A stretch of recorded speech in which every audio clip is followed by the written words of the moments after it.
1981 সালের 30শে মে চট্টগ্রামে নির্মমভাবে হত্যা হন রাষ্ট্রপতি জিয়াউর রহমান। তার স্ত্রী খালেদা জিয়া তখন ছিলেন নিছক একজন গৃহবধূ। 2 শিশু সন্তানকে নিয়ে ঢাকা সেনানিবাসে তার জীবন ছিল ঘর সংসার কেন্দ্রিক, কিন্তু সেই এক হত্যাকাণ্ড পাল্টে দিল তার জীবন এবং বাংলাদেশের ইতিহাস। রাজনৈতিক দল হিসেবে বিএনপি তখন বিপর্যস্ত এবং দিশেহারা। জিয়াউর রহমান পরবর্তী দলের হাল কে ধরবেন সেটি নিয়ে নানা আলোচনা চলতে থাকে। রাষ্ট্রপতি জিয়াউর রহমান হত্যার পর ভাইস প্রেসিডেন্ট বিচারপতি আব্দুস সাত্তার অস্থায়ী প্রেসিডেন্টের দায়িত্ব নিলেন। মিস্টার সাত্তারের বয়স তখন আনুমানিক 78 বছর। তখনকার রাজনীতিতে মিস্টার সাত্তারকে একজন বৃদ্ধ এবং দুর্বল চিত্তের ব্যক্তি হিসেবে মনে করা হতো, আর এ কারণে তৎকালীন সামরিক বাহিনীর ঊর্ধ্বতন কর্মকর্তারা মিস্টার সাত্তারকে পছন্দ করতেন। কারণ তারা জানতেন মিস্টার সাত্তার রাজনৈতিকভাবে দক্ষ নন, শারীরিকভাবে দুর্বল। তখন দলের একটি অংশ চেয়েছিল কাউন্সিলের মাধ্যমে নেতৃত্বের কাঠামো ঠিক করা হোক, কিন্তু অপর আরেকটি অংশ যারা রাষ্ট্রপতি আব্দুস সাত্তারের সরকারে ছিলেন তারা সেটির বিরোধিতা করেন। প্রয়াত বিএনপি নেতা মওদুদ আহমদ তার চলমান ইতিহাস জীবনের কিছু সময় কিছু কথা বইতে লিখেছেন, সামরিক এবং শাসক চক্রের জন্য সবচেয়ে বড় ভয় ছিল খালেদা জিয়াকে নিয়ে। কারণ প্রেসিডেন্ট পদপ্রার্থী হবার জন্য খালেদা জিয়াই সে সময় সবচেয়ে শক্তিশালী ব্যক্তি হতে পারতেন, কিন্তু তড়িঘড়ি করে প্রেসিডেন্ট পদের জন্য আব্দুস সাত্তারের মনোনয়ন চূড়ান্ত করা হলো।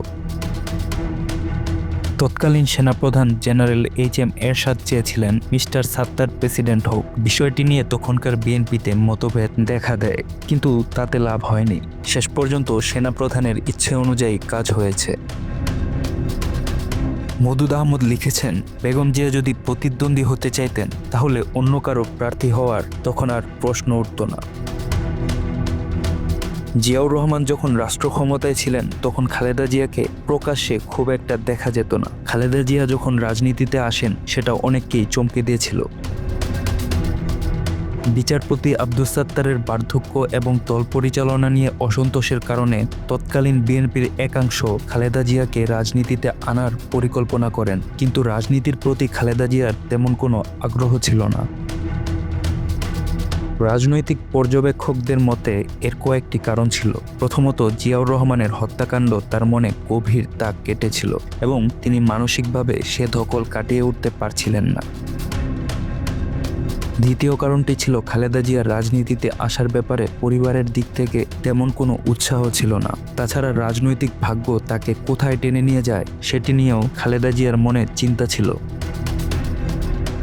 এ সময় দলের নেতাকর্মীরা রাজনীতিতে আসার জন্য দিনের পর দিন খালেদা জিয়াকে বোঝানোর চেষ্টা করেন। তিনি দলের হাল না ধরলে দল টিকবে না বলেও অনেকে বলেন। দলকে ঐক্যবদ্ধ রাখার জন্য আপোষ ফর্মুলা হিসেবে খালেদা জিয়াকে বেছে নেওয়া হয়। অন্যদিকে খালেদা জিয়ার রাজনীতিতে আসার বিষয়ে তৎকালীন সেনাপ্রধান এইচ.এম. এরশাদের মনে ভয় ছিল।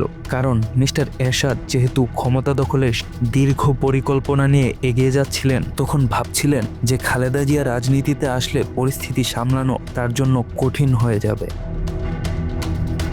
খালেদা জিয়াকে রাজনীতিতে আসার ব্যাপারে গুরুত্বপূর্ণ ভূমিকা রেখেছিলেন কর্নেল অবসরপ্রাপ্ত আকবর হোসেন, সাবেক সামরিক কর্মকর্তা নুরুল ইসলাম শিশু এবং একিউএম বদরুদ্দোজা চৌধুরী।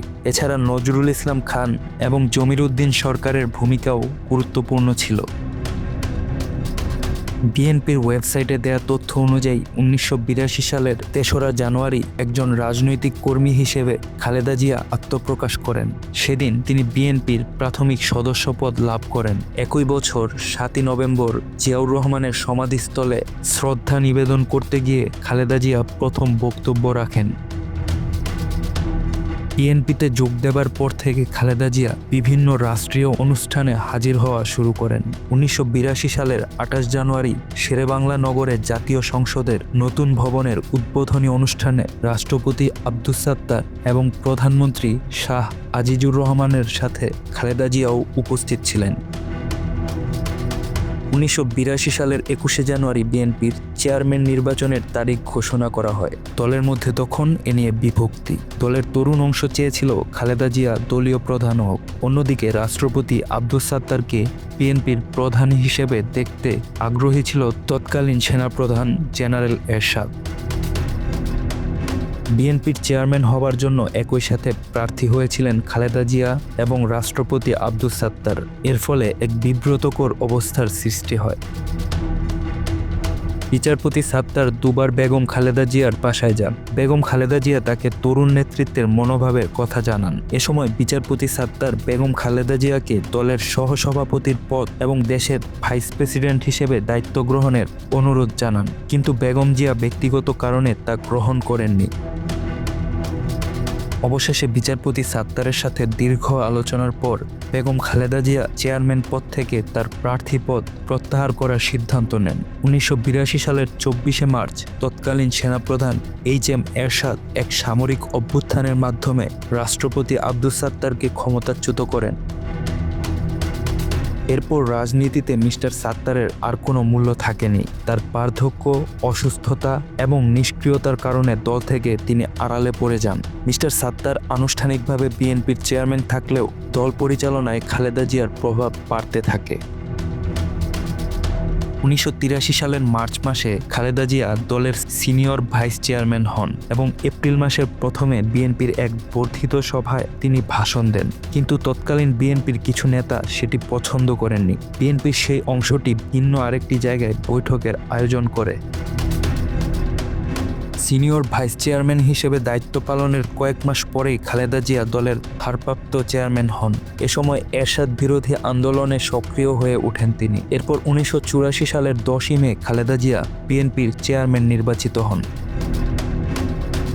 মওদুদ আহমদ লিখেছেন, খালেদা জিয়া দলের চেয়ারম্যান হন এটি সামরিক নেতারা, 2 গোয়েন্দা বিভাগ এবং মন্ত্রিসভার 2 গ্রুপ কেউ চায়নি। প্রভুদের এবং নিজেদের স্বার্থ রক্ষার জন্য প্রধানমন্ত্রী শাহ আজিজ অনেকটা জোর করেই বিচারপতি সাত্তারকে দিয়ে মনোনয়নপত্রে সই করান। এরশাদ বিরোধী আন্দোলন যখন ধীরে ধীরে জোরালো হচ্ছিল, তখন বিএনপির বাইরে অন্য রাজনৈতিক দল থেকে খালেদা জিয়াকে দলের নেতৃত্ব গ্রহণের অনুরোধ জানানো হচ্ছিল। এক্ষেত্রে হায়দার আকবর খান রণ এবং রাশেদ খান মেনন ছিলেন অন্যতম। 1980 দশকে জেনারেল এরশাদের সামরিক শাসনের বিরুদ্ধে আন্দোলনের মাধ্যমে দেশজুড়ে খালেদা জিয়ার ব্যাপক পরিচিতি গড়ে ওঠে। জেনারেল এরশাদের পতনের পর 1991 সালে যে নির্বাচন অনুষ্ঠিত হয়েছিল তাতে বিএনপি জয়লাভ করে। রাজনীতিতে আসার 10 বছরের মধ্যেই প্রধানমন্ত্রী হন খালেদা জিয়া।